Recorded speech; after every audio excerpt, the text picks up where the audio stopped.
Silutan ta, silutan ta. Pagasilutan, bisan pag ikaluyan ta niya sa una, laglagon yun ta niya. Puuhon pati mga apo. Apil ng mga anak, puuhon god na. Di mo malisang ng pulong sa Diyos. Na kani ang kamatuoran. Wala ka nagkuhan ha, nagtulog dili. Tinuod. Tinuod ni.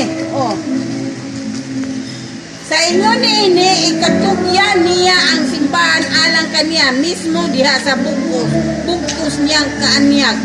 Putli o walay isaway. Asa naman ang simbahan sa Diyos?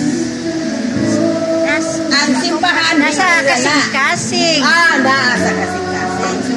Sabi sa niya ganina ni Bisya. Sa kasing-kasing sa tao ang simbahan. Barbaro na nga ang atong simbahan dingding raning.